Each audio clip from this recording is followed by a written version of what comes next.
like and subscribe.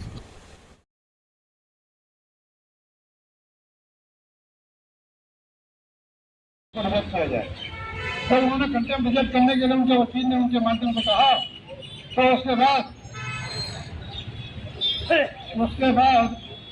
Contempt को reject करने के लिए दिल्ली पुलिस हमारे बीटीसी का वकील और सामने सरकार का वकील वो सब एक हो गई और एक होकर के उन्होंने हमारे को कंटेम्प्ट अपने वापस लेने के लिए कहा।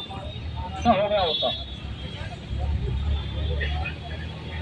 साथियों, अब पेंशन का मामला भी 1 तारीख को पेंशन देने के लिए कोर्ट के आदेश हो रखे हैं और दूसरी यूनियन के कोर्ट में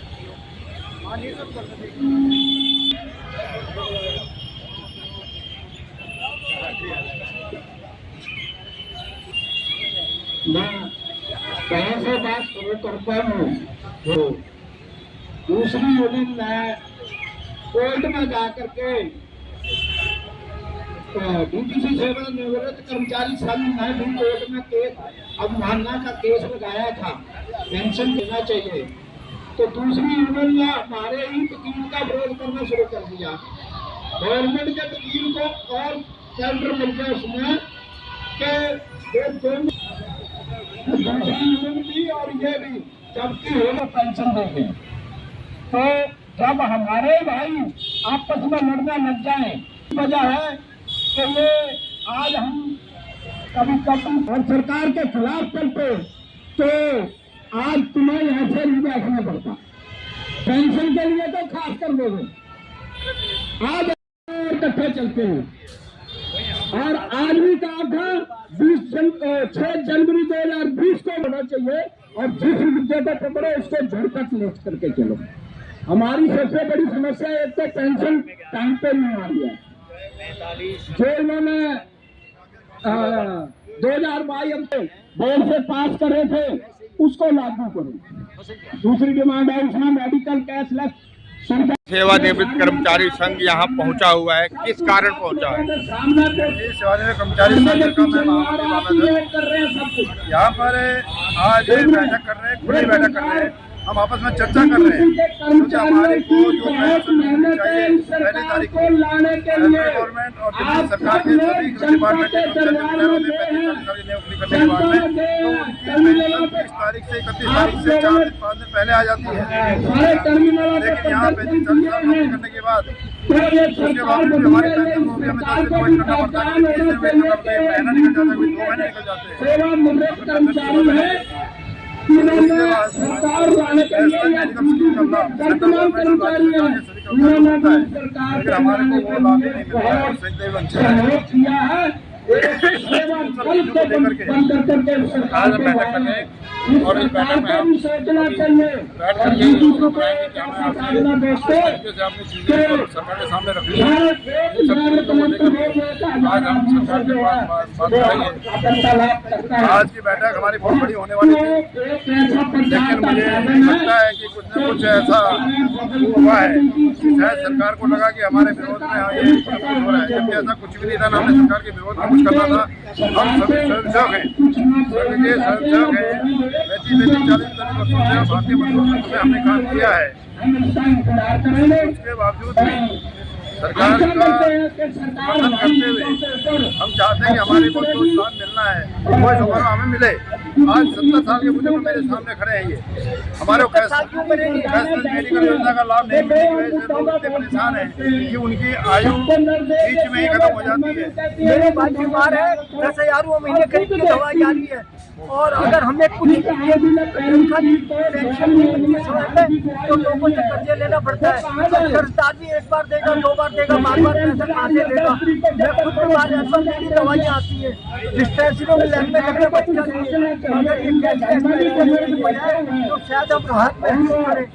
जब ये सत्ता में नहीं थे, प्रदेश खटवाजी भी आए, सब आए। ऐसा है कि अभी हमारे को योजना का लाभ है, वो जैसे हम चाहते हैं जैसे अन्य सरकारों में अन्य सरकारी कर्मचारियों को मिल रहा है, अन्य केंद्र सरकारी कर्मचारियों को मिल रहा है, वैसे ही हमें भी मिले। कम से कम हमने 40 साल नौकरी की है, हमारा परिवार आज हम बोझ ना बने अपने इलाज के लिए। ये हमारी मुख्य रूप से सरकार से अपेक्षा है और हमारी बातचीत इस पर सरकार के साथ चल भी रही है। हम उम्मीद करते हैं कि सरकार हमारी बात को जल्दी मानेगी और जो पेंशन का मामला है, ये पेंशन भी हमारी सुनिश्चित करी, 1 तारीख को हमारी पेंशन आ जाए। आज हमारी उम्र नहीं है कि हम 10 पेंशन के लिए और नेशनल मेडिकल योजना के लिए हम दफ्तर बैठे, हमें सेवा के जैसे और राज्य सरकारी कर्मचारियों को लाभ मिलता है, वही लाभ हमें भी मिले और इसके लिए आज हम इस बैठक में निर्णय लेंगे, आगे की योजना बनाएंगे। धन्यवाद। क्या निर्णय लेंगे सर इस बैठक में, क्या क्या मुख्य बातें रहेंगी? यही है, हमारे 4 मुद्दे हैं। एक तो समय पर पेंशन मिले, दूसरा मुद्दा है कि हमें कैशलेस योजना का लाभ कर्मचारियों को मिले, तीसरा है कि अपना जो 8,000 रुपया मेडिकल अलाउंस हमारा 2017 से ड्यू है वो हमारे उसकी पेमेंट हो, और चौथा मुद्दा है कि जून में इंक्रीमेंट लगनी थी, जो जून में रिटायर हुए थे उनको इंक्रीमेंट लाभ मिलना है, वो हमारा जो है लागू हो। पाँचवा है कि जो 31/2022 को आपने सबको पेंशन देने के लिए रेजोल्यूशन पास किया था बोर्ड में, और साथ में कैशलेस मेडिकल योजना को लाभ देने के लिए बोर्ड में आपने रेजोल्यूशन पास किया था, उसका लाभ सभी को मिले, ये हम चाहते हैं और इसके लिए हम कोई न कोई आज बैठक में निर्णय आगे ले लें। कितने लोग जुड़े हुए हैं डीटीसी सेवानिवृत्त कर्मचारी संघ के साथ? हमारे साथ लगभग काफ़ी संख्या है। आज हमारे 1200-1300 मेंबर हैं, और अगर ये कल शायद पुलिस प्रशासन को क्या लगा, ऐसा कुछ था नहीं, लेकिन कुछ ना कुछ प्रशासन को शायद कोई दिक्कत हुई है।